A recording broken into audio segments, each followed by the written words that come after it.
Queremos saudar a todos com a santa e gloriosa paz do Senhor.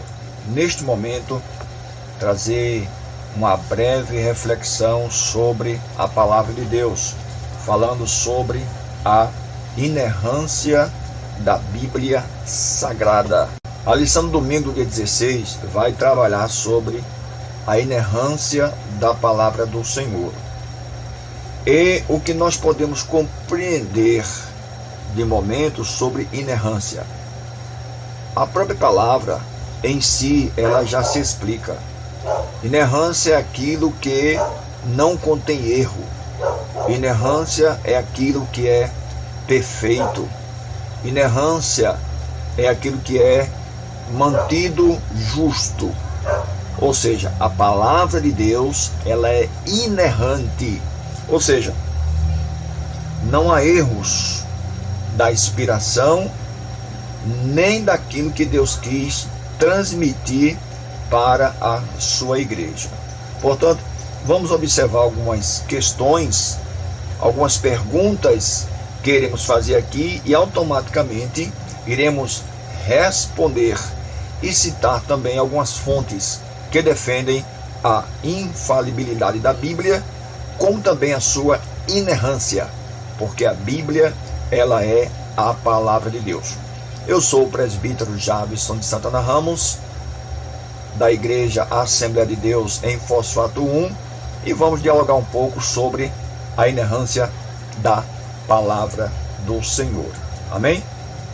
Primeiro conceito de inerrância à luz da Bíblia e à luz da própria lição da Escola Bíblica Dominical.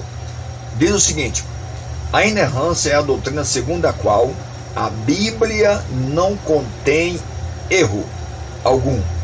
Significa que ela é verdadeira em tudo o que afirma. Ou seja, se Deus é verdadeiro, Jesus é verdadeiro, o Espírito Santo é verdadeiro, também a sua palavra, ela é verdadeira.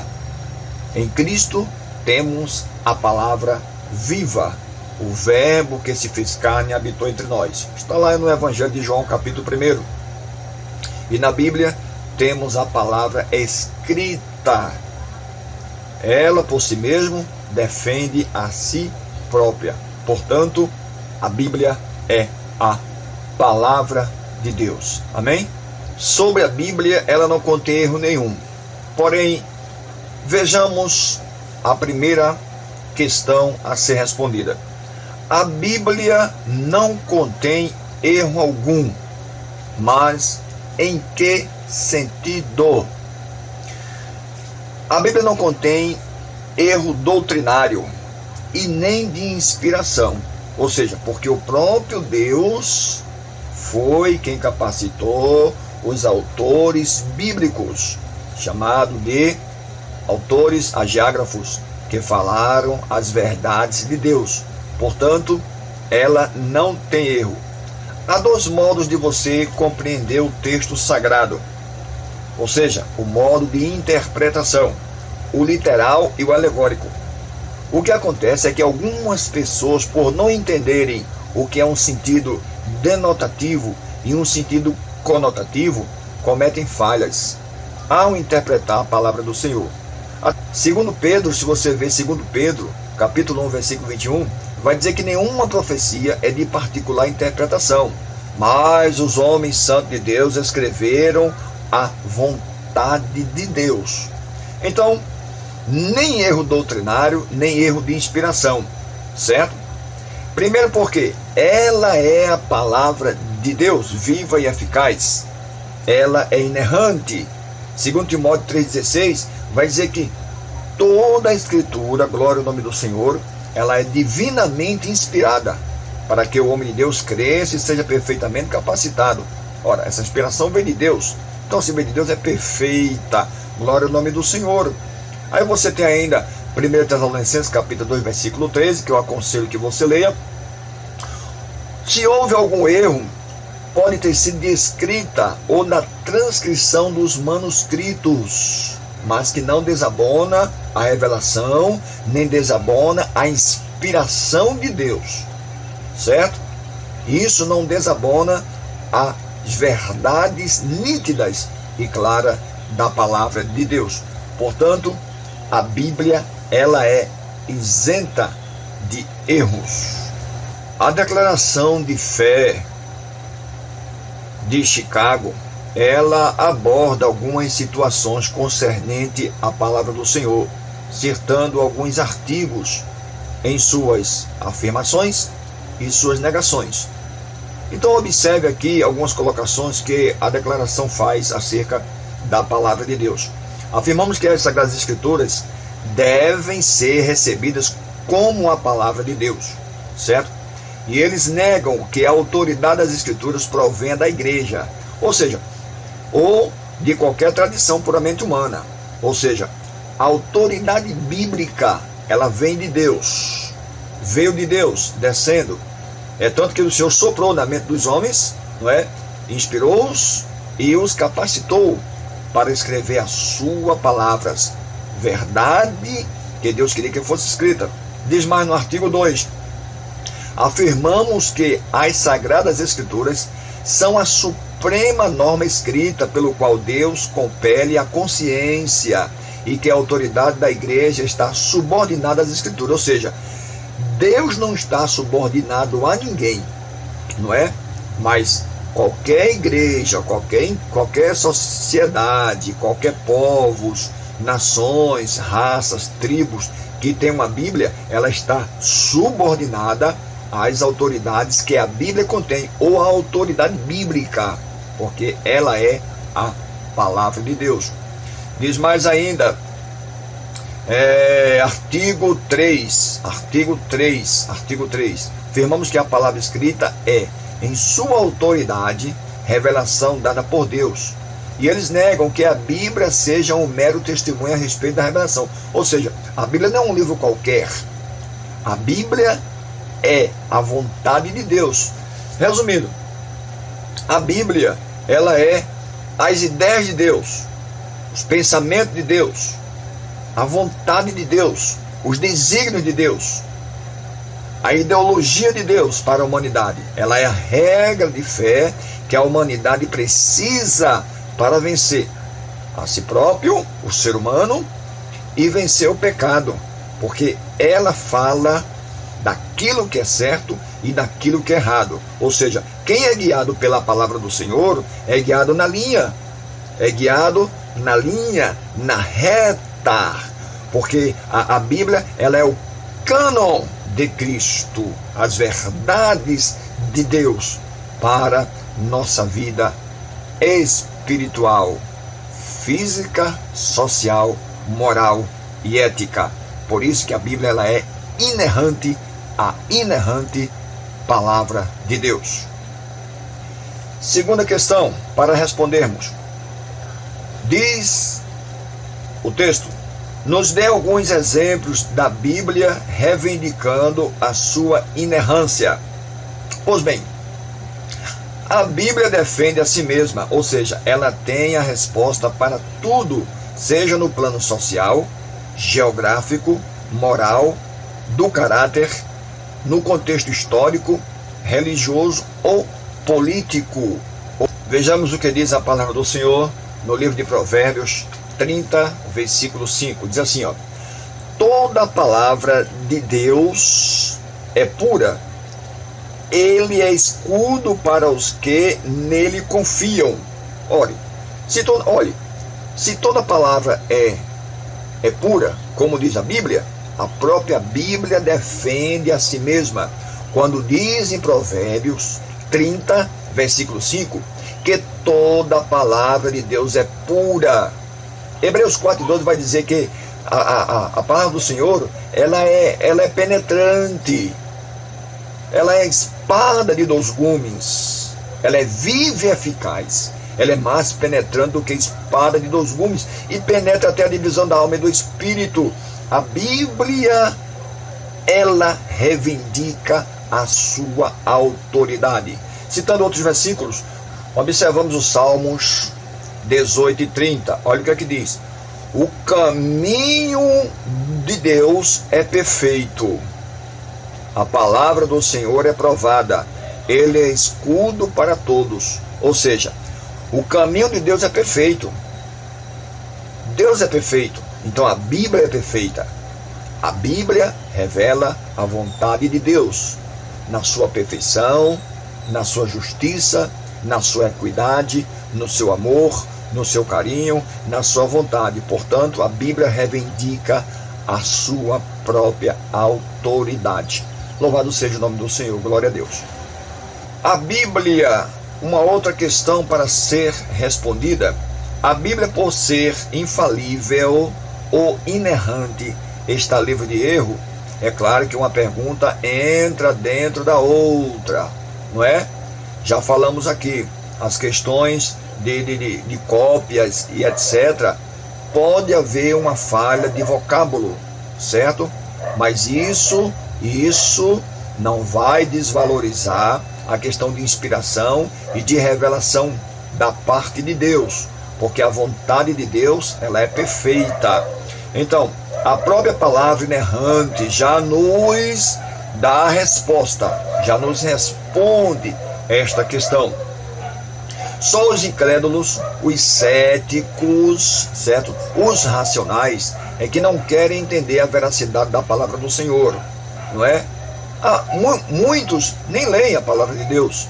Então, por não lerem, ficam sem a compreensão dos textos sagrados, daquilo que a Bíblia quer falar para a alma, para o corpo da pessoa, ou seja, daquilo que a Bíblia quer falar em relação ao espírito, em relação à alma, em relação ao corpo, em relação à vida social, em relação aos acontecimentos religiosos, políticos, porque a Bíblia está em todas as camadas sociais. Portanto, ela é inerrante palavra de Deus. Pode haver erros dos personagens, porque a Bíblia não nega erro de ninguém, nem falha de ninguém. Quem errou, quem cometeu alguma falha, não é? No contexto histórico, social ou político religioso, no plano bíblico lá atrás, a Bíblia não nega isso. A Bíblia vai falar e esclarecer nitidamente e contar nitidamente as falhas de quem errou, como o caso de Abraão, de Tamar, não é? Com Aminon, de Judá, certo? E outros heróis da fé que praticaram erros e que foram necessários serem punidos e serem registrados para o nosso conhecimento, para que não possamos cair nos mesmos erros daqueles que falharam, certo? Existe até uma lição que diz assim, aprendendo com os erros daqueles que falharam. Então, a Bíblia, ela nos alerta. Vejamos o que diz o Salmo 119, versículo 105 da palavra do Senhor. Olha, lâmpada para os meus pés é a tua palavra e luz para os meus caminhos. Então, como lâmpada, certo? Uma metáfora, como lâmpada é para alumiar. Como luz é um paralelismo, né? Como luz aí é também para alumiar. E ela vai longe, ou seja, a Bíblia, ela nos faz ver distante. Então a Bíblia, ela é a inerrante palavra de Deus. Por isso que o salmista Davi, ele falou, lâmpada para os meus pés e luz para os meus caminhos, porque ela é a verdadeira palavra de Deus.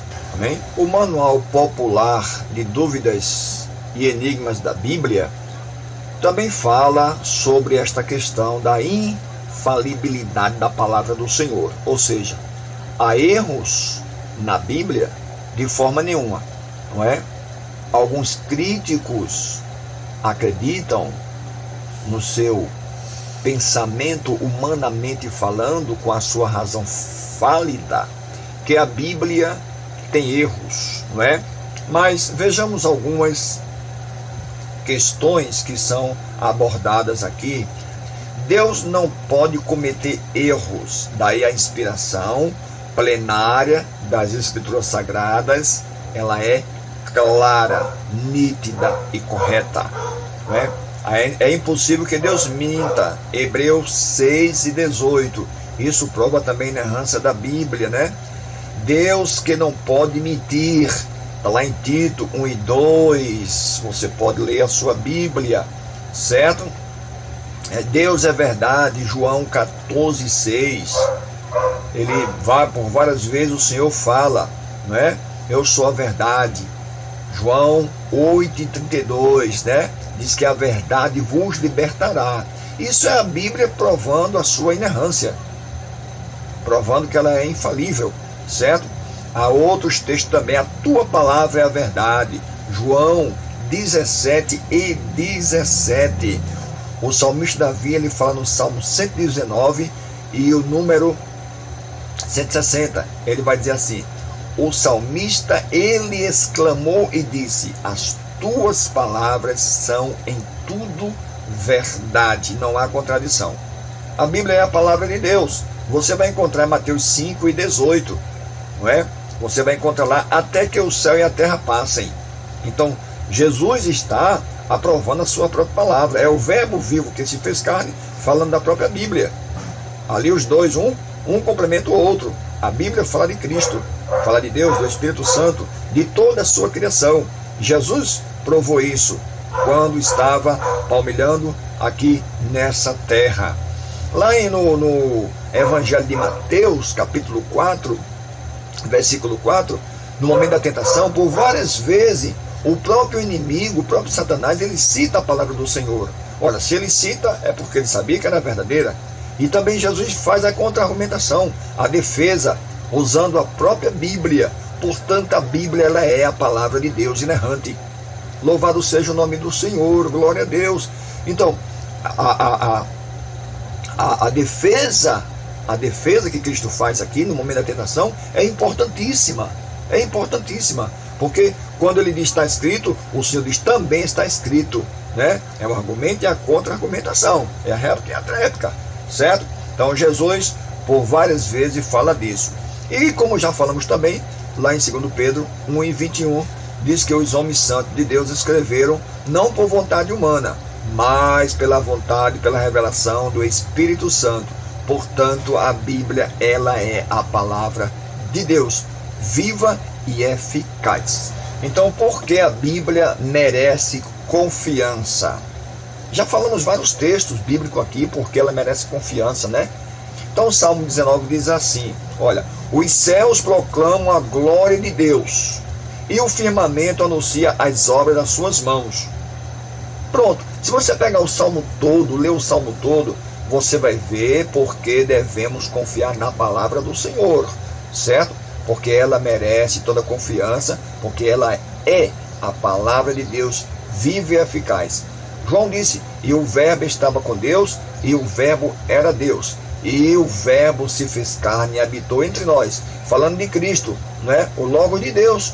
Então, esse verbo, que é Cristo, habitou entre nós, e trouxe a sua palavra para nós. E Deus já tinha falado há muitos anos atrás, através dos seus servos, né, dos profetas, através de Moisés, não é? Quando é aí todo o período que é escrito o Antigo Testamento, que é uma preparação para o advento do Messias, certo? Depois vem o Novo Testamento. Portanto, temos a Bíblia aí como palavra de Deus inerrante, digna de toda confiança. Portanto, que Deus nos abençoe, permaneça nos ajudando a compreender a sua palavra. Um forte abraço do presbítero Javison Ramos. Fica na santa e gloriosa paz de Deus. Amém.